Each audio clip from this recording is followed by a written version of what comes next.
Welcome back to another part in my dialing in series with the Line 6 Helix. This time we're going to have some fun. I had a request. I have a bunch of ideas for what to do with these videos, and a whole bunch of requests actually too. I've had people ask to do jazz tones and dialing in some more Mesa style distorted tones and whatnot. But I had a request. I've actually had a whole bunch of requests recently over the last number of months that I figure I might as well get to. It'd be a lot of fun. When I first started doing the guitar solo cover videos about, it's probably going on like 9 or 10 months now. I was always kind of against doing that because I always thought, if you really want to see somebody else do a guitar solo, go watch the original or go listen to the original. Why does anybody want to see me do that? But anyways, I had people requesting for me to do certain songs. And the one that got me started off with it is an old school acquaintance of mine asked me to do some Rush. So I said, well, I love Rush and I've always loved the Limelight solo. So what the heck, I'll do that. And honestly, I hadn't had the Helix for an exceptionally long period of time at that point. And I was still kind of playing around with it to figure out what worked and whatnot. And I can't even remember really what I did on that patch. I dialed it in very fast, but everybody was like, wow, I love that tone. And, it works so well for Limelight. I had no intention of ever dialing it in to sound exactly like Alex Lifeson's tone. And having said that, my whole theory and opinion on that is I've never really ever tried to dial in a tone to match. I just think there's so many variables involved. Everything from what amp was used, what microphone was put on it, where was that microphone placed, what did the mixing or the recording engineer do after that microphone? Was there going into a compressor or EQ off the board? What did the mixing engineer add to it? More compression, more EQ, maybe some reverb, maybe some delay. What did the mastering engineer do? There was so many variables to it. What room was it recorded in? What guitar and what pickups did the player use? How the player used his hands to, hit the strings and whatnot. So I've always kind of just, if I can get something that I feel comfortable playing, a tone I feel comfortable playing with the solo or the song, then I'm kind of good with it, But I had a request, like I said, I've had a bunch of requests to dial in a proper tone for Limelight. Now, what was interesting by Rush, right? What was interesting about this is I thought, what's nice is that intro is just guitar. So you can really hear the guitar outside of the mix. Now that happens obviously in some songs and some songs it doesn't, right? So when a song is in the mix, it's going to be a lot harder to kind of hear what's going on and pinpoint exactly what's there. But I had a couple ideas. I thought, I'm going to take a crack at this and see if I can somehow figure out a way to get even close to Alex Lifeson's tone on Limelight, because it's a great tone, right? So first off, I did a little bit of research, and there's a lot of conflicting rumors about what he used. It seems like he used a high watt DR103 amp on it, but then there's a lot of people saying he used 2 or even 3 amps, maybe a Fender style cleaner amp mixed in with that. So who knows what was really used? Only Alex and the folks that were there with them at the time. From the reports, I hear that he uses Hinter Sportcaster guitar, which was just like a custom guitar he had that he joked around and made that name to, from what I understand the story is. But what I did understand is that it had a Bill Lawrence humbucker in the bridge. So I just picked my Godin Progression Plus. It has a Seymour Duncan JB Jr. in the bridge. I thought, okay, it's a Strat style guitar. It's got the JB Jr. I don't find as a super high output pickup. I thought maybe it'll be a good match for this. So I said, okay, let's try that. From what I know, I'm not going to get into doing 2 and 3 amps and all this. I'm just going to go with the high watt model or the Who watt model that we have in the Helix. I thought, let's just see what we can do. But I had a couple other ideas using some external software I have that's included with Steinberg's Cubase. What was really neat about it is I started dialing in the tone just by ear, just to get something that I thought might work. And then I fully with the full intention of diving into Cubase and using a measurement tool that we have. And let me just pull up Cubase here. You can see I'm using it to record the voiceover and guitar and stuff for the video, but there's a really neat EQ made by Voxengo, a plugin company called Voxengo, and they call it the Curve EQ. And what this does is you can load up, you can see here, what I did is I exported the Limelight intro, which is just the guitars, okay, so nothing else. And it takes a snapshot of the frequency response or the frequency curve of those guitars. So this is what I was after, right? So what I did is I put this on the input of Cubase, and as I played along, I captured the frequency response of what I was playing. And I could take a snapshot of it and then go and compare where I needed to make boosts and cuts. Well, boy, oh boy, was that something, because what I ended up with was, I don't need Cubase anymore here. What I ended up with was a lot of boosts and cuts. I was really trying to carve it as close as I could get. So as we can see up here, if we come to HX Edit, I have a whole bunch of things turned off on the snapshot right now, and I'm going to turn them on as I go along. I just want to show you step by step how I got to where I got, okay?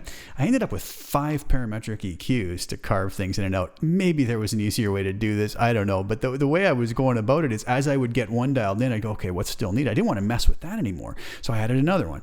And I messed with that until I got it. And then I add another. So there's going to be some weird places where I'm boosting and cutting. It almost seems like frequencies are going to cross over one another. And I know all of that. And like I said, maybe there would have been an easier way, but it was my process using the curve. And it was kind of cool the way it turned out. I'm not claiming that this is exact. I don't know if it's going to be possible to ever get that, but I think this is going to be pretty close, okay? So first thing I did is I set the tempo to 131, which is roughly the tempo of Limelight. And that's just when we go to the solo part to put the delay on. I wanted it in time with the song, okay? So here's what I pulled up. I pulled up the Who Watt, just amp and cab, went with the 121 ribbon, which I believe was the stock mic on that. Don't quote me on that, but I think it was. I wanted to get enough overdrive and distortion, get that characteristics of that amp going. So I actually cranked the drive and the master to 10, and we got this.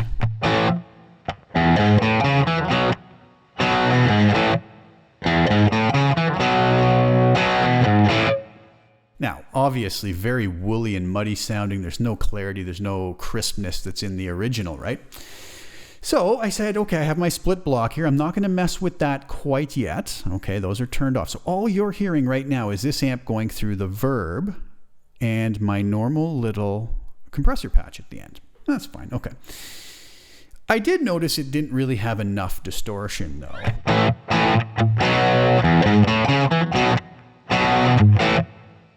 I wanted to have a little bit more. So what I did, that's actually for the solo. I went and I added a Minotaur and I pulled that in with the gain on 3 and the tone on 4.5. So, all right, it's already sharpened it up a little bit, but we're way off here. We're not even close yet. So in going back and analyzing what I was playing and on the curve EQ, I kind of started pulling in little bits of EQ here. So if we engage the first EQ that I put in, what you're going to notice is I'm cutting a lot, so I may have to boost the output. The output might drop a little bit here. So what I did is if you notice, I went in and I cut 9 dB at 150 hertz with a Q of 2. The mid frequencies, I cut 5.9 dB with a Q of 0.7 at 650 hertz. And in the high frequency, which actually wasn't a high frequency, it was more like a mid frequency, but 2.6 kilohertz, Q of 1.4, I boosted 2.5 dB. My low cut, this was surprising to me, how much low end was in this tone. And this is a neat kind of a lesson because I'm just as guilty of it. We run to the low cuts and cut out so much low end. Sometimes it's very necessary to do so. This one, there's a lot of information going on here in those lower frequencies. So if we cut around 80 or 90 hertz on this, we would have cut out a lot of the information that we would have needed, actually. So I put the cut, I found that it was going to be good around 25 hertz, and my high cut at 17 kilohertz. Okay, there was a lot of fizziness, but good fizziness in this sound, and it's kind of funny, you know. I've listened to this song a million times. A lot of you probably have too, and we just go, "What a great guitar tone!" But you know, everybody complains about, "Oh, that sound has this fizziness or this digital harshness and whatnot." But you know, that does exist on a lot of guitar tracks that were recorded in the analog or in the real world tube amps, and possibly to tape, as I'm guessing, moving pictures would have very likely been recorded to tape, right? So interesting enough, I kept that high cut at 17 kilohertz. So let's here's the sound without that EQ block again. So all you're hearing is the high watt amp and the Minotaur, and I'm going to add that EQ block in. Now let's listen to this.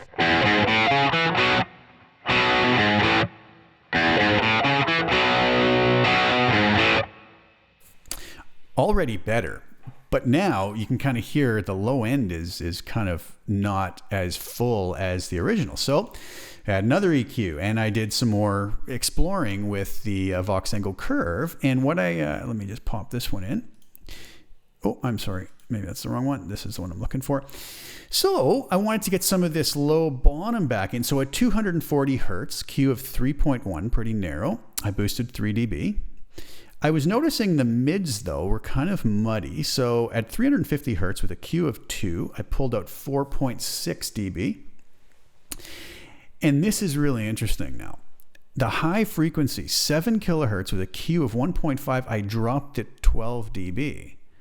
So there was a fizziness to this, like an upper high end part to the sound, but there was a big part in the real upper mids, almost into the highs, that was really scooped way out. So now with this EQ off, here's what we had, and then I'll turn it on. Okay, now with it on. Notice the bottom end's a little nicer, and we get rid of this upper high mid thing. So it was starting to get there. So I went back and I did a reading on Vox Angle Curve again, and I noticed there was still some work to be done. So I then engaged this EQ, which now goes to the 160 hertz range, which over here we were at 150 and I pulled out 9 dB, but I just noticed just outside of that, I was trying to shape it to this shape that Vox Angle Curve was giving me. So I went with a Q of 2.7, fairly narrow, and I pulled back 1.5 dB. On the mid frequency, I don't think I did anything there. But if you notice now, I was noticing there was a real hump up around 12 and 13 kilohertz where there was that little fizziness coming in. And that's why I didn't pull my high cut way back there. So I went with a Q of 2.7 up to 12 kilohertz and boosted that by 12 dB. These are crazy EQ boosts and cuts that I probably never would have done if I wasn't seeing visually on a spectrum that they kind of needed to be done. Okay, so let me turn this off, and here is the tone again before that EQ. Okay, now with that EQ on.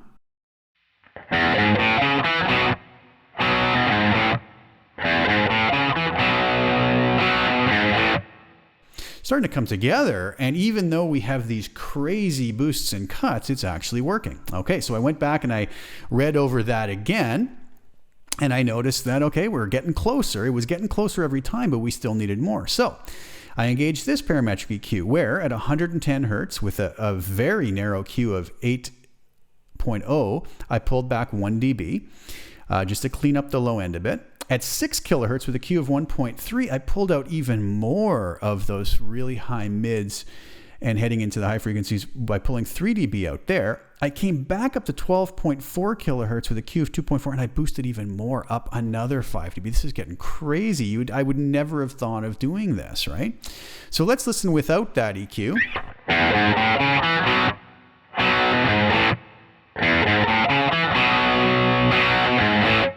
And now with it.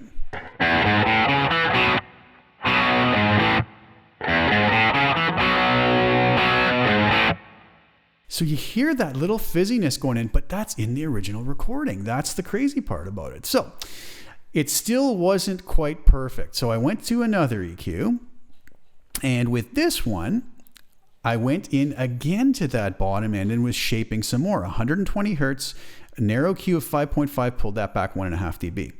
Mid frequency went back up to 2.6 kilohertz with a Q of 3 and added 1.3 dB.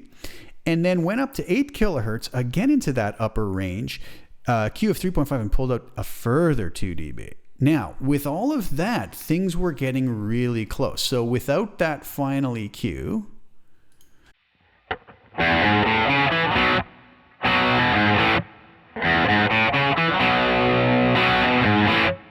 and with it,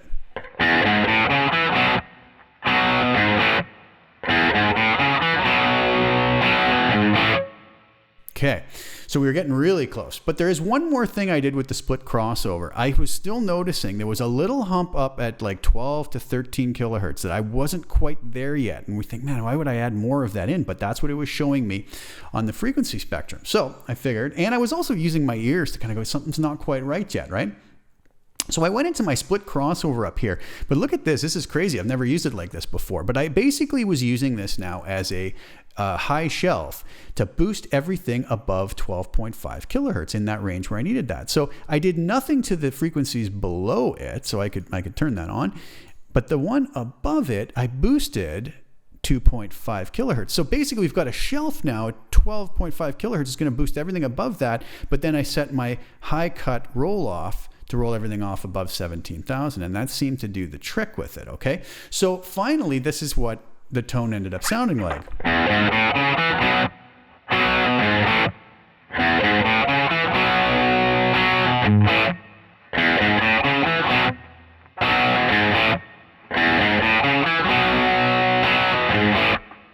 Okay, what I'm going to do in the video too is I'm going to put a snippet of the intro of the actual Limelight song and play these back to back so you can kind of hear how they sounded. One thing I noticed though when I was playing these back was interesting.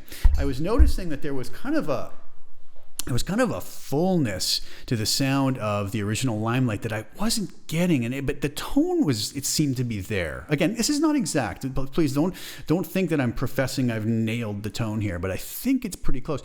What I think is being done, and again, I could be wrong, I think that in the studio that Alex Lifeson double tracked that and panned it hard left and right. So he played it twice and panned it hard left and right. So I thought I'm going to try that. So I'm going to do in just a couple minutes after we look at the solo tone, I actually found an excellent backing track for Limelight, which was just drums and bass.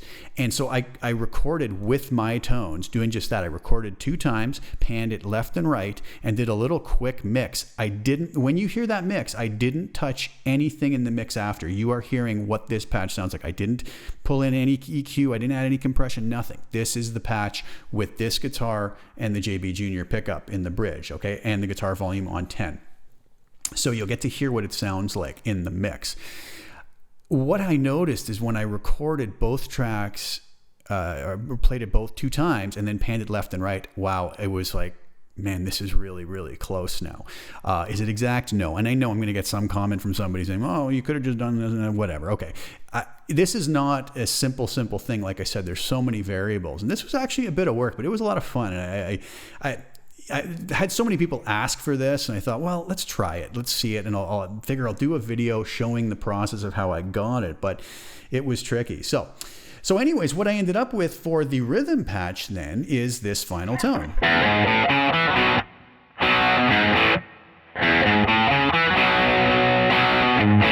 Like I said, you might find that doesn't sound quite as full, but I think when you hear it in the mix with both guitars double tracked, it's going to sound more authentic.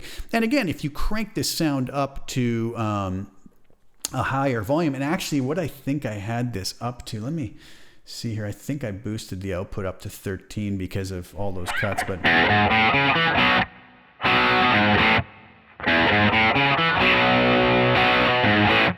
yeah, it needed that. I'm just looking at my meters here. So basically, yeah, there is the rhythm patch. So I thought, well, why leave it at that? Let's see if I can take that and do something to create something that is a reasonable facsimile of Alex Lifeson's lead tone on here as well. So I kept everything the same, but I noticed I wanted a little more sustain, a little smoother tone to it, and some chorus and some delay. So what I did on the lead patch is I brought in stereo chorus, just the normal straight chorus, speed of 1.5, depth of 10, 0 pre-delay, wave shape was saw down, tone was 5, spread was 10, mix was 50. I really didn't spend a lot of time on this. I dialed it in very quickly by ear. I wasn't trying so much to match this tone because, again, it's mixed in with a mix. It's going to be hard to hear every detail in here. But so I found that worked. I added a delay in. Set to quarter note. It was a transistor tape, feedback very low at 10, wow and flutter at 3.6, scale at 100, spread 2.9, and the mix around 27%. Again, so I just dialed this in really quick just to give it a little bit of ambience. And I added in a valve driver. I wanted a nice smooth overdrive stacked with the Minotaur. So I have the valve driver at 3.5 with the bass up to 8.4. And the reason I did that, to get that sort of nice big pick attack, the fatness in that pick attack that you hear in Alex Lifeson's solo. Level was at 6.6 and the treble way back at 2.4. So what that ended up sounding like.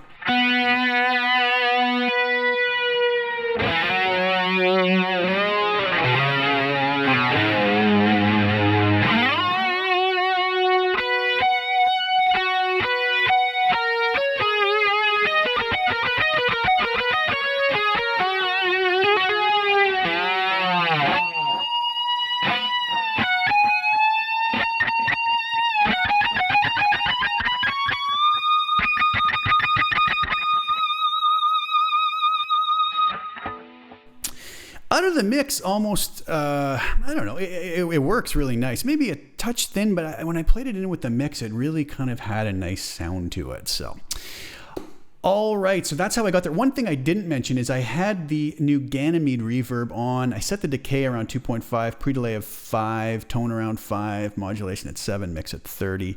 What we don't realize until you really dive into this is how much reverb is on that intro, right? When he hits those chord stabs, there's quite a little reverb tail. You know, I didn't spend a lot of time matching that up as the tone was enough work, but it kind of gave the right feel to it. So, okay, so let me play the videos that I pre-recorded before of the actual track. So this is what, first off here, let me do this actually. I'm going to edit the video in now, playing Alex Lifeson's actual intro back to back with the tone I came up with the two guitars, stereo panned left and right, two performances. Okay, play that, and then after that, then I'll play my version or my tone, this patch in the mix for the rhythm guitar, and then I'll do the guitar solo, and then we'll be back. Okay, so take a listen to all that. Enjoy.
Okay, so what do you guys think? Like I said, I'm not professing that this is some exact replica. I don't know if that's even possible, but I do think it's a very usable facsimile of Alex's tone on Limelight. It's a great tone, and I was actually quite surprised what I had to do to even get in that ballpark. Right now, again, you know, using different pickups and whatnot is going to be different. Right now, what I want to do is just play the riff a couple times using a couple different guitars. So bear with me. We've already heard it. Well, here, I'll play again on here. So here's the tone.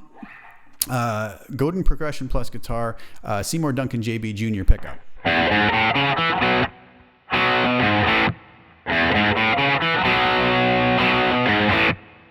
Okay, let me grab another guitar and we'll try that with a Les Paul style guitar with Lawler pickups. Okay, so here it is, Godin Summit Classic Limited with Lawler El Rayo pickups.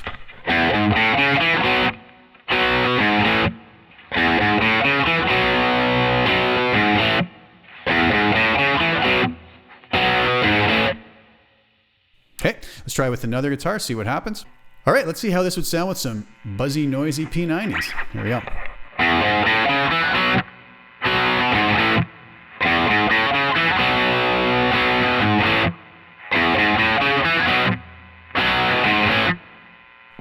Okay, much thinner sounding, but still usable, I guess. And let's try it maybe with a semi-hollow body.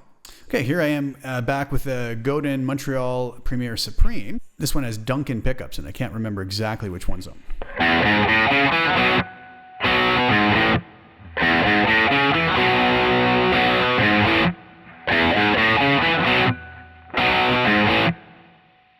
All right, and maybe let's just give it a try with some single coils. So here's the Godin RG3 with stock Godin pickups now.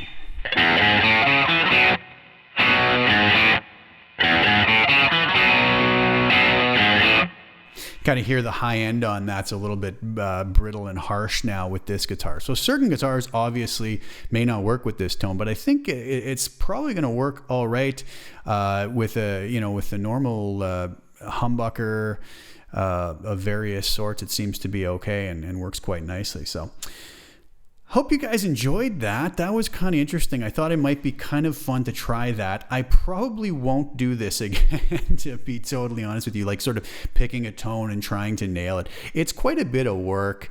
And again, unless you have an example of what that guitar sounds like out of the mix, I don't know if it's going to be something that is worthwhile. You know, it's probably more worth our time to just dial something in that's close, that gets the job done, you know, and that's my opinion on it anyways, whatever. I mean, some people, others may have very different opinions and want that exact sound, and that's great, you know. But anyways, I thought that would be fun. I hope you guys enjoyed that. If you did, please subscribe to the channel, like the videos, share them. I really appreciate all the support, guys, and I'll be back soon with some more content. I hope you guys enjoyed. Thanks for tuning in. Ciao for now.